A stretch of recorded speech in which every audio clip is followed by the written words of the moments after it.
Good morning, everyone. This is Cielo Franklin, and today I am with Mr. Graeme Marshall, member of the Australian Federal Police, who has been based in Manila for 18 months now, working with the Philippine Police. Good morning, Graeme.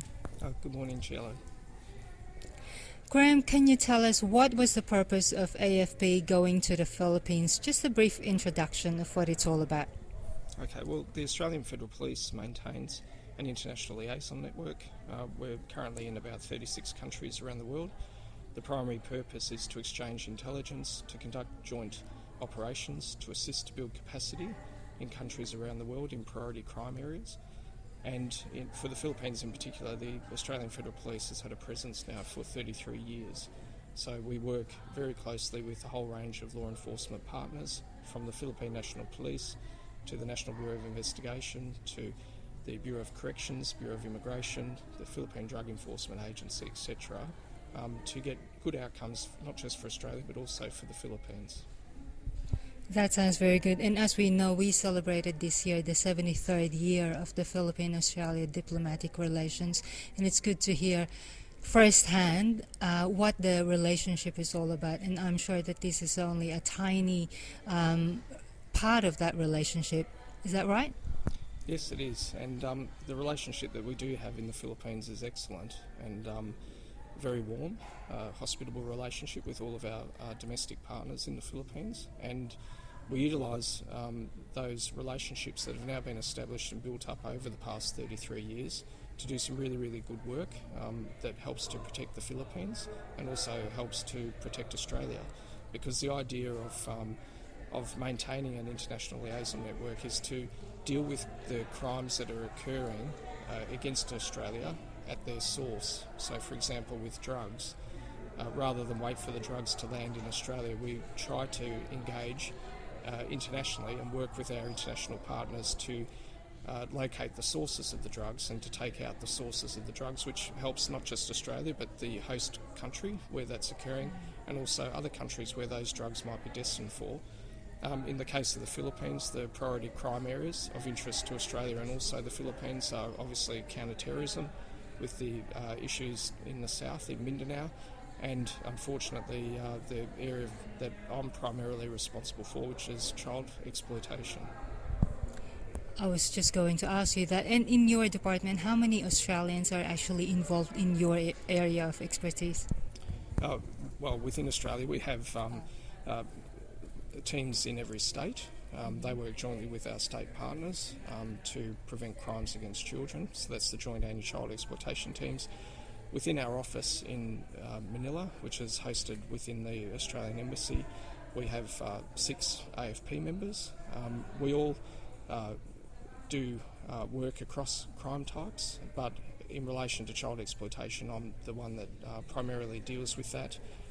I have a social media exploitation advisor who assists me with that. He equally assists in the counter-terrorism side of the house as well.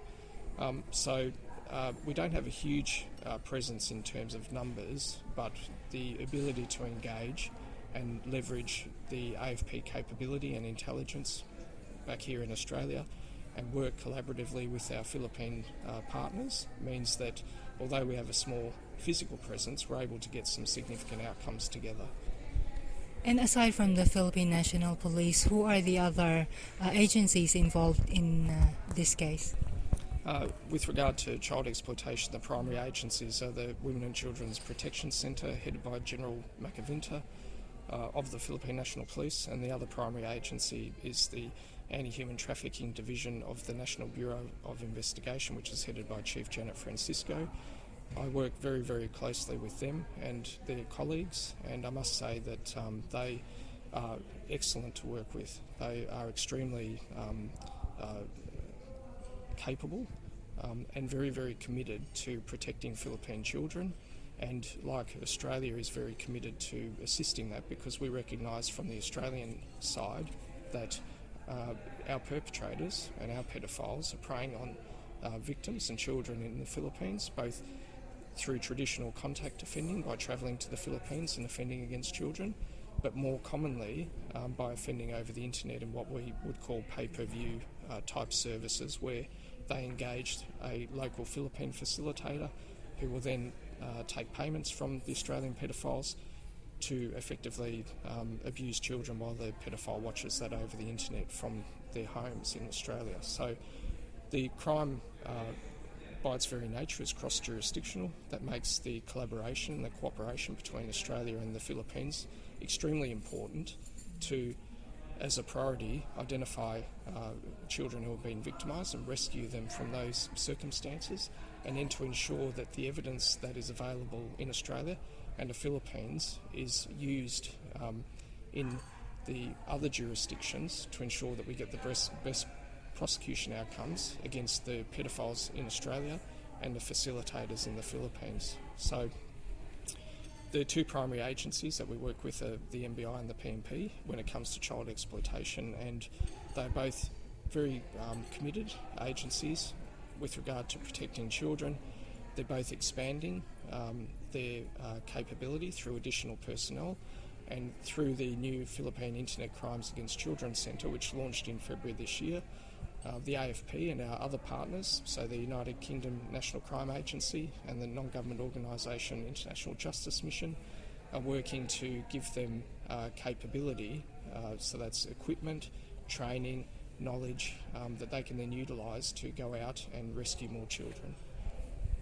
Now, one of the most, or shall I say, worst sexual offender is a Filipino that you, together with all these agencies, help catch just recently.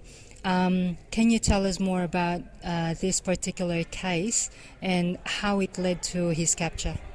Okay, so there was a series of videos and images that were being placed into dark web pedophile chat rooms, and the person used the name Rahili when they were filmed and when they were uploaded onto the dark web. So over a number of years, law enforcement around the world were gathering little pieces of information about this series of videos and images, and the Queensland Police Task Force Argos, which specialise in victim identification within images and videos, and who've been in existence now for at least 20 years, managed to put enough information together that suggested that the person that was creating these images and videos was possibly in the Philippines.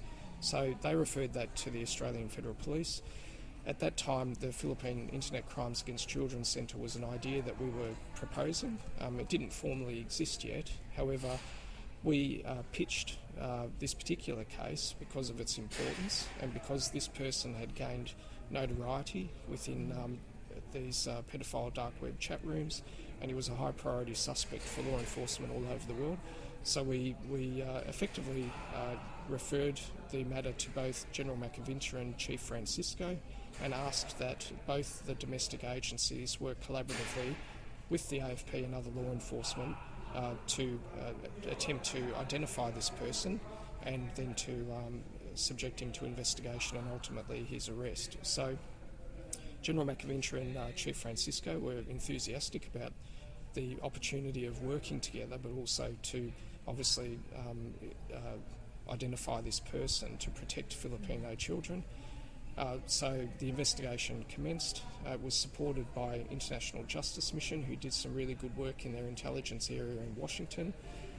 It was supported by the UK National Crime Agency and obviously the Australian Federal Police.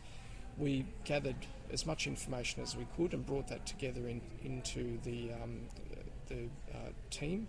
So we had a joint NBI case officer and a joint PNP case officer, and we sat down and looked at all the information we had, and we identified up about 3 possible suspects, and we then went to work with the PNP and the NBI to narrow that down. We eventually identified a person in Cebu that we suspected was the person that was making the videos, but we needed to then deploy resources from Manila to Cebu, including the joint case officers and other capabilities several times. So that was supported, the logistics were supported by the Australian Federal Police. We had 3 deployments, and during those deployments we were able to confirm that he was actually the suspect and then gather sufficient evidence to ground a search warrant. On the third deployment, the search warrant application was made in the regional trial court in Cebu, and we had a Queensland police officer provide evidence to the judge via video link to support the search warrant application. The search warrant was issued and it was executed the following day. During the execution of the warrant, we had PNP anti-cybercrime group members present who were able to triage computers and other equipment that the suspect had at his place of residence, and they located images and videos of child exploitation, which provided the grounds for him to be immediately arrested and removed from the community. But interestingly, the other thing that occurred was children within the local barangay came forward and then made declarations that he had in fact done things to them as well. So those matters were then subject to further investigation. We always suspected, because of what we knew, that there were potential victims in Iligan City in northern Mindanao as well, and the Women and Children's Protection Centre Mindanao Field Unit investigated those and located some victims. So the immediate charges that were put before the state prosecutor the day after his arrest related to the possession of child exploitation material, but there's been subsequent charges filed before the prosecutor for actual contact offending against Philippine children in both Cebu and Iligan.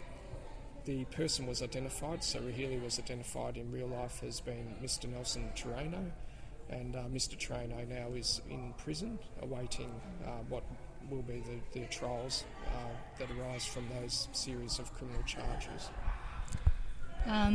If he is found guilty for all these cases filed against him, what do you think is the sentence? Well, the Philippines introduced some significant law reforms around human trafficking, which includes child exploitation back in 2013. So the Philippines have some very severe penalties for people who are abusing women and children, and for these particular offences, and in particular for human trafficking offences that are perpetrated over the internet, so they become cyber crimes as well. They're non-bailable, so there is no bail available. Those people will remain in prison in the Philippines while their trial is ongoing, and that may take 5 or 6 years.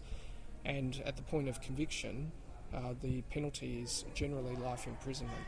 And so for these types of offending and crimes that Mr. Terreno has been charged with, if he is convicted, it's likely that he will face life imprisonment. Well, that's a big relief for all of us Filipinos, especially those living in the Philippines at the moment, in those areas that you mentioned, Iligan, Cebu, and who knows where else he might have victimized other children. So thank you very much, Graeme, for sharing your time with us and your experience.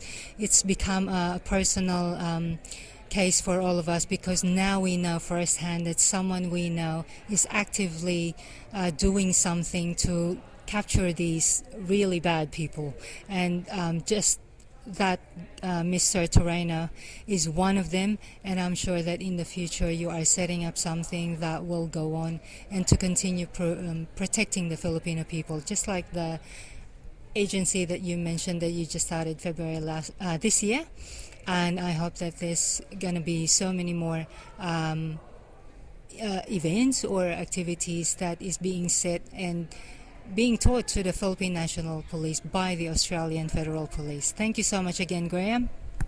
Thank you for the opportunity, and the opportunity to acknowledge the good work of our partners in the Philippines and our international partners, and also to raise awareness about this particular issue, because the impact on children and the opportunity for those children in that barangay in this particular instance to finally come forward and tell their story is huge, and it's life-changing for these victims. Thank you again, Graeme.